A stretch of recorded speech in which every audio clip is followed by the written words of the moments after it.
Welcome back to Market on Close. I'm Tom White filling in for Oliver Rennick. But let's bring in our next guest, and that's going to be George Tsilis, a contributor across the network, to take a look at some overlooked stocks. Welcome to the show, George.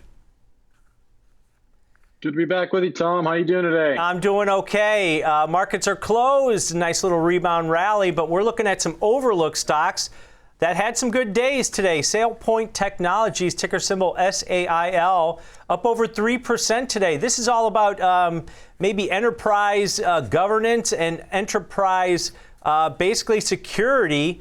It should be doing well, George. What are you seeing here on SailPoint? Yeah, there's some interesting stuff going on with SailPoint. Yeah, you're right. This is a company that does focus on identity access for enterprise solutions customers.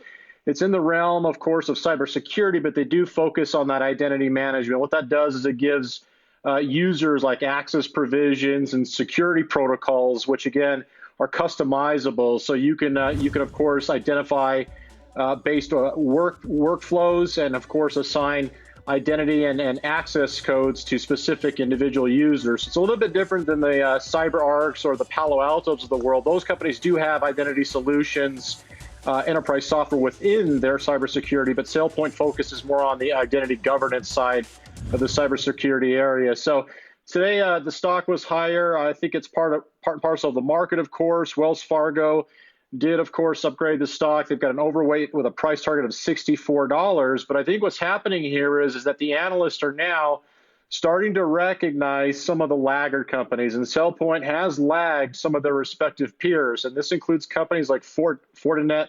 CyberArk, if you will. CrowdStrike is another name, which I know a lot of people are familiar with. But SailPoint, on a year-to-date basis, is actually down about 16%. So I think this is a situation where we're seeing a conversion, because SailPoint had essentially been more of an on-premise based software and had some struggles and actually lagged its peers when it comes down to converting to hybrid, which means on-premise but also cloud. So I think what's happening here is Wells Fargo is picking off that this is a company that is making a little bit more of a quicker shift than one had expected in the past to, of course, on off-premise cloud-based software as a service.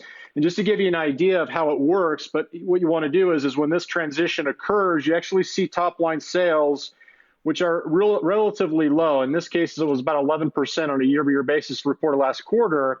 But what they did denote was they did meet the estimates for revenue and, of course, EPS. They guided a little bit softer on EBITDA margins for the rest of the year. But within that report, when the company did report back in August, they did report average recurring revenue about 40%, with subscription revenue now growing at 40%, and 60% of that basically is SAS. So what we're actually seeing is embedded in the last earnings report. The company is actually showing some improving trends towards software as a service on the cloud versus, again, strictly on premise. And I think that's why Wells Fargo upgraded the stock. And maybe this is one of these lagging performers relative to their respective peers where they've got their act together. In other words, making a conversion to cloud versus the on-premise, which again gives users flexibility. And I think that's optimal for a company like this.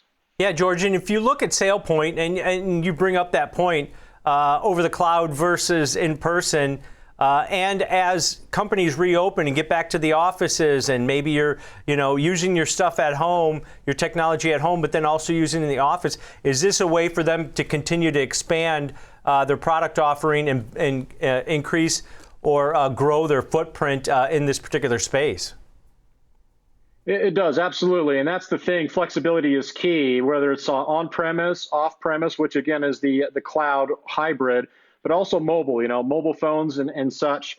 The software and security associated with remote governance login is very important. And I think that's the focal point that SailPoint has essentially promised for a couple of years, and it seems to be manifesting now. And it's also a situation where the company itself has struggled from a profitability standpoint because, like I said, top-line sales last quarter were up 11%. Now, altogether, that's not great for a tech company. It's good, I suppose, for maybe an industrial company. The profit margins last quarter were down about 16%. So what we're actually seeing is maybe the worst of the bad quarters are done. And I think going forward, this is an interesting name to certainly take a look at, especially when you get average recurring revenue and subscription revenue that's trending in the 40% range. And what that'll eventually do is bring up your not necessarily top line sales, but your EBITDA margins. And I think this is maybe why we're starting to see some coverage on the company after spending quite a bit of money to make this transition. All right, George, let's move on to our next one. And that's going to be something, I just don't get, right? It's online fashion retailer for millennial and Generation Z consumers. Not my metrics at all. This is Revolve Group. RVLV is a ticker symbol. Rallied about 5% today. What are you seeing here for this online retailer?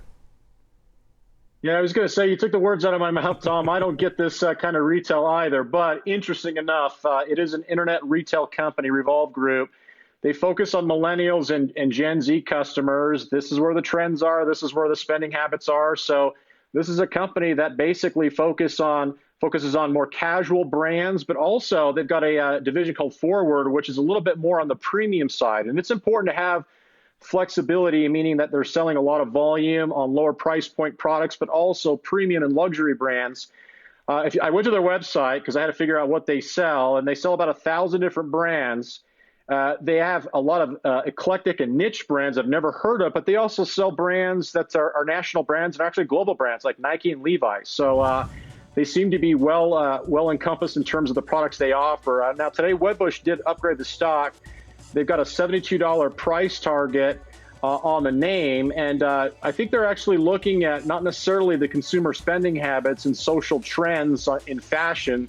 A lot of influencers seem to be really on board with Revolve Group's products, Tom. But the financial fundamentals also make some sense. And I think if you look at gross margins at 55%, that's more in line with luxury retailers. Profit margins around 15%, which far exceed companies like Ralph Lauren, even Nike. But I think if you look at the free cash flow to sales ratio, they're trending. The company is in about 14% range for fiscal year 2021, and that's pretty impressive for any company. But it's also quite impressive for a retail outlet. So they seem to have scalability. They seem to be very nimble and very flexible in the brands that they have, but they have the right niche in terms of fashion trends, premium, but also, the average consumer-based brands with lower price points. And with that blend, they seem to be doing very well from a financial fundamental standpoint, with also top-line sales trending around 60% year over year based on last quarter's metrics.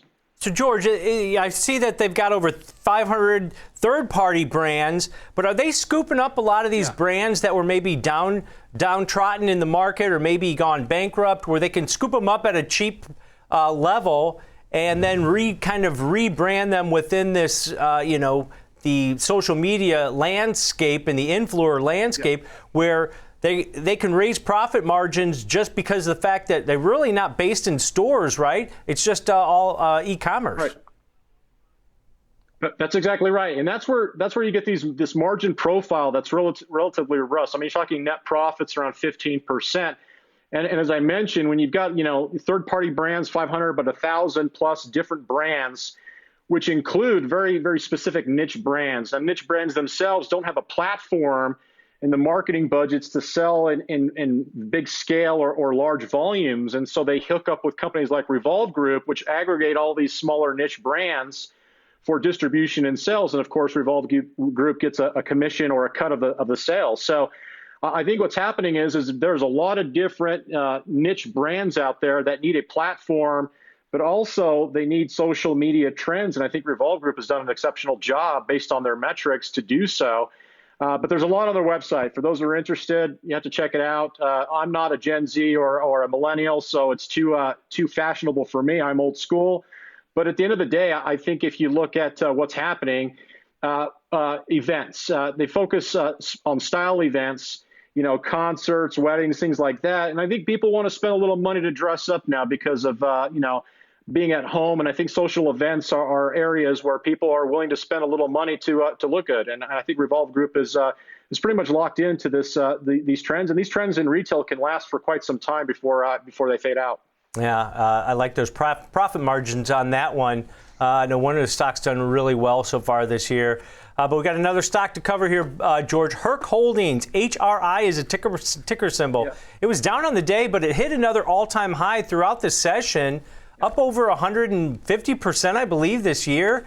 They just raised their fiscal year 21 EBITDA view late last month. What are you seeing here on HRI? Well, we actually see, Tom, as a company that's on a year-to-date basis up 160%, and it's a company that was spun off from Herc Group as basically a separate rental and leasing services company. It's the third largest now in the United States, behind the publicly traded United Rentals, which I'm sure a lot of people are aware of or know, and a privately held company called Sunbelt. But basically, the equipment that they lease are in specialty machinery areas, aerials, which are boom lifts for things like the construction industry, but also for the entertainment business, like the movies business, materials handling, environmental solutions, equipment, industrial, and energy are another few areas that the business is leasing equipment into. But it's hitting new all-time highs, and if you look at the chart compared to United Rentals, it's done exceptionally well, especially since the EBITDA guidance on their investor day. I mean, their guidance went from around 12 to 15%, and this is a pretty significant increase already from 12 to 15% to 17 to 20% up till 2022. Last quarter, their net profit margin was only 9%, so they were already trending higher, but then they adjusted it higher, and you can actually see a stair step in the chart associated with that, with the EBITDA guidance that was ratcheted to the upside. But overall, it's got a gross margin and profitability margin profile less than United Rentals, which is about 5 times the size of Herc. But I think what we're actually seeing here is a potential for margin expansion and growth expansion, because this is a company that doesn't have the same scalability and presence that United Rentals has. But I think it's becoming a company that's a growth story within the rental and leasing equipment space. So overall, the trends are still moving to the upside. We're seeing a ratcheted move in EBITDA margins. And I think as an alternative to United Rentals from a return on equity standpoint, maybe investors see some opportunities for market share gains, and maybe that's why it's higher relative to United Rentals over the last year. And its revenue growth, by the way, is trending about 40% higher than United Rentals, around 32% last quarter versus URI's 18%. So it seems to be growing a little bit faster. And I think it's being rewarded from a multiple expansion standpoint by investors. Now, if you look at that from the point of an investor looking at these two companies, because URI hasn't underperformed, the overall market that right. much at all. But if you look right. at it, it's all based on demand where, hey, Herc might be a little bit smaller, a little bit more nimble, maybe not have the overhang on wage increases and employees. And things of that nature, which are going to allow Herc to be a little bit more nimble and get in there and get those higher margins. I definitely agree with that, Tom, because you got to look at, there's a lot of demand for equipment, especially when it comes down to the environmental, either remediation, waste disposal, but there's an oil spill out in California. There's a lot of demand for environmental equipment, especially when it comes to the energy sector. And I think right now at the margin, Herc is probably getting some additional pricing power because of demands in the energy equipment space, but also for infrastructure and construction altogether. So when you lag your larger competitor, a small bump in pricing can certainly impact your EBITDA margins much greater than the larger competitor. And I think that's why we're seeing an outperformance in the name. But overall, these two companies are both trending well, and United Rentals, of course, being the larger of the two. But Herc, it looks like to me, from an outperformance standpoint, means that they seem to have a little bit more margin expansion building into them, especially after the guidance they gave, which was considerably higher than last quarter's net profit margins, but also they gave guidance all the way out to 2022, which again is a feel-good situation for investors, and I think that's why we saw that nice additional move in the last month or so. Yeah, and I think if you take a look at that, maybe a little bit of profit taking today, because if you looked at it on maybe a technical basis, RSI was above 80. It sold off about $9 from those all-time highs throughout the session. Ended up in the red, but a good performer so far this year, an outstanding performer so far this year. All right, George, that's going to wrap it up. Great breakdown of these overlooked stocks. Appreciate it.